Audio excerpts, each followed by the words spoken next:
हम्म। तो फ्रेंड्स, मैं नवंबर का करंट आपको ले जा रहा हूँ। ये मेरा थर्ड पार्ट होगा और इसमें भी बहुत सारी बातें हैं जो एग्ज़ाम के लिए बहुत इम्पोर्टेंट है। इसलिए आप इसे भी देख लीजिए और वहाँ जहाँ तक हो सके याद रखने की कोशिश कीजिए। देखिए, पहला है नोबेल शांति पुरस्कार से सम्मानित। इस बार का नोबेल शांति पुरस्कार 2020 का संयुक्त राष्ट्र के विश्व खाद्य कार्यक्रम को दिया गया है और संयुक्त राष्ट्र के विश्व खाद्य कार्यक्रम का के प्रमुख हैं डेविड बियसली। ठीक है, तो आगे बढ़ते हैं। Association of south east Asian nation यानी आसियान, ASEAN, आसियान का शिखर सम्मेलन 12 नवंबर को हनोई, वियतनाम से ऑनलाइन शुरू हुआ। इस साल ये आसियान का अध्यक्ष वियतनाम है। ओके। पेरू की राजधानी लीमा है। यहाँ अंतरिम राष्ट्रपति मैनुअल मेरिनो हैं। ये पेरू की राजधानी लीमा है। ये ज़रा बड़ा इम्पोर्टेंट है, ये कई बार पूछ चुका है लीमा कहाँ की राजधानी है, तो आप याद रखिए पेरू की राजधानी है। उसके बाद आगे बढ़ते हैं। ब्रिक्स देशों का ब्रिक्स देशों में कौन कौन शामिल हैं? BR से ब्राज़ील, I से इंडिया, C से चाइना, S से साउथ अफ्रीका और R से रसिया भी। B से ब्राज़ील, R से रसिया, इंडिया, चाइना और साउथ अफ्रीका। तो ब्राज़ील, रूस, भारत, चीन, दक्षिण अफ्रीका के इस संगठन की 17 नवंबर को शिखर बैठक हुई है। इस शिखर बैठक में भारत की तरफ से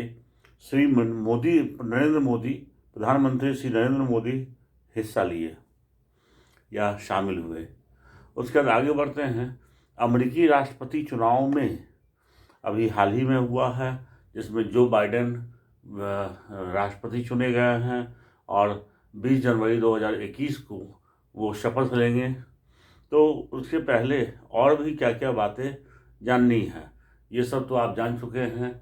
बाइडेन डेमोक्रेट उम्मीदवार थे, जबकि रिपब्लिकन उम्मीदवार वो डोनाल्ड ट्रंप थे। तो देखिए, ये जो है चुनाव में 538 इलेक्टोरल कॉलेज वोट में से 306 जो बाइडेन को तथा 232 डोनाल्ड ट्रंप को मिला है।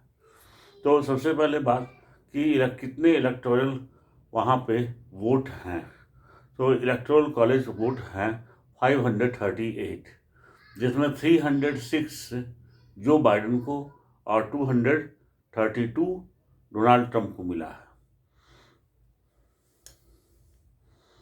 ओके, आगे बढ़ते हैं। न्यूजीलैंड के प्रधानमंत्री जेसिंडा अर्डर्न हैं। ठीक है, और ब्राज़ील के राष्ट्रपति जेयर बोल्सोनारो हैं। ये इम्पोर्टेंट है और ये पूछा भी जा सकता है कि न्यूजीलैंड के प्रधानमंत्री कौन हैं या ब्राज़ील के राष्ट्रपति कौन हैं। तो आप इन सबको एक नज़र याद रखिए, बस एक नज़र। और आगे बढ़ते हैं। ग्वादर बंदरगाह, ये तो बड़ा फेमस है। ये पाकिस्तान में बन रहा है और ये बलूचिस्तान प्रांत में, पाकिस्तान के बलूचिस्तान प्रांत में बन रहा है। ये इसलिए प्रसिद्ध है क्योंकि इसे बनाने का कार्य कर रहा है चाइना और ये पाकिस्तान में बना रहा है। इससे चीन की पहुंच अरब सागर तक हो जाएगी, इसलिए ये बड़ा विवादित बंदरगाह भी बन रहा है। और ये कहाँ है? तो बलूचिस्तान प्रांत, ये याद रखने की बात है। आगे बढ़ते हैं। IOC के अध्यक्ष थॉमस बाख हैं। ठीक है, इंडियन ओलंपिक कमेटी माने इंटरनेशनल ओलंपिक कमेटी, अंतर्राष्ट्रीय ओलंपिक महासंघ के अध्यक्ष कौन हैं? ओलंपिक कमेटी के अध्यक्ष हैं थॉमस बाख। ठीक है, आपको याद रखना चाहिए कि आगामी ओलंपिक खेल 23 जुलाई 2021 को जापान में शुरू होगा। ठीक है, उसके बाद फिर आगे बढ़ते हैं। Nation cup football, nation cup football से संबंधित है, ठीक है, नेशन कप फुटबॉल से संबंधित है। उसके बाद ये वाला, चलिए फिर हम लोग आगे बढ़ते हैं। गोवा के पूर्व राज्यपाल और साहित्यकार मृदुला सिन्हा का निधन हो गया, ठीक है। ये इम्पोर्टेंट है, लेकिन ये बिहार के किसी परीक्षा के लिए इम्पोर्टेंट ज़्यादा है कि गोवा के पूर्व राज्यपाल और साहित्यकार मृदुला सिन्हा का निधन हो गया है। ये मृदुला सिन्हा बिहार की ही निवासी थी और अभी वो साहित्यकार रही हैं और उन्होंने 5वां स्तंभ नाम से पत्रिका भी निकाल चुकी हैं और तथा विजया राजे सिंधिया पर एक थी रानी ऐसी भी किताब लिख चुकी हैं। इस पर फिल्में भी बन चुकी हैं।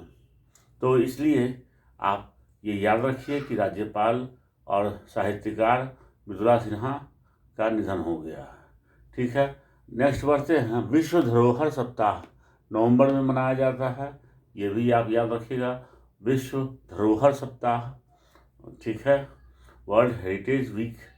उसके बाद आगे बढ़ते हैं। लक्ष्मी विलास बैंक का सिंगापुर के डीवीएस बैंक में विलय की बात चल रही है। तो यहाँ पे अभी विलय हुआ नहीं है, लेकिन इसकी बात चल रही है डीवीएस बैंक में विलय की। और डीवीएस बैंक कहाँ का है? ये डीवीएस बैंक सिंगापुर का है। तो ये बात आपको थोड़ी बहुत ध्यान रखनी है।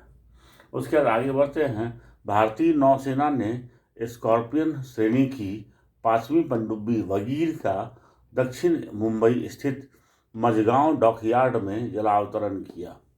देखिए, भारतीय नौसेना ने स्कॉर्पियन श्रेणी की 5वीं पनडुब्बी वगीर, ये वगीर क्या है? ये पनडुब्बी हुआ और ये स्कॉर्पियन श्रेणी का पनडुब्बी है, ठीक है। ये इंडियन नेवी का है और ये इसका जलावतरण कहाँ हुआ है? मझगांव डॉकयार्ड में। मझगांव कहाँ है? ये मुंबई में है, ठीक है। इसका नाम वगीर हिंद महासागर की शिकारी मछली, ये अब देखिए इसका नाम वगीर रखा गया है, जबकि वगीर हिंद महासागर की एक शिकारी मछली है, उसी के नाम पे इसका नाम वगीर रखा गया है। ओके, उसके बाद फिर आगे बढ़ते हैं हम लोग। बिहार के बेगूसराय में स्थित, ठीक है, ये बड़ा इम्पोर्टेंट है बिहार के लिए, खासकर बिहार के में होने वाली परीक्षाओं के लिए। बिहार के बेगूसराय में स्थित कबरताल पक्षी विहार को रामसर साइट का दर्जा मिला है।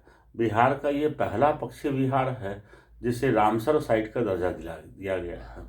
तो ये कहाँ है, कौन सा है? कबरताल पक्षी विहार, और ये बेगूसराय में है, ठीक है। अब रामसर का दर्जा पाने वाले पक्षी विहारों की संख्या भी अपने देश में 39 हो गई है। अब 39 जितने भी हैं सबका तो नाम बता पाना बड़ा मुश्किल होता है, इतना लंबा आप याद भी नहीं रख सकते हैं, लेकिन लेटेस्ट वाला जो है एग्जाम में ज़्यादातर पूछता है। तो रामसर दर्जे से पक्षी विहार का दर्जा अंतर्राष्ट्रीय स्तर का हो जाता है, या अंतर्राष्ट्रीय स्तर का दर्जा रामसर दर्जे से मिल जाता है। इसकी रख रखाव की जिम्मेदारी भी केंद्र सरकार पर आ जाती है। इसके अलावा अंतर्राष्ट्रीय संगठनों से भी पक्षी विहार को सहायता मिलने लगती है, ठीक है। तो ये सब फायदे होते हैं रामसर साइट का दर्जा मिलने से। अब ये समझ में आने की बात है कि रामसर साइट है क्या। रामसर 1971 में ईरान के रामसर शहर में पक्षी विहारों के संरक्षण को लेकर एक संधि हुई थी। इसी संधि के तहत रामसर साइट का दर्जा दिया जाता है। तो ये सारी बातें आप एक चलते फिरते कोशिश कीजिए याद रखने का, और फिर मैं आपसे अगले वीडियो में मिलता हूँ। Okay, bye.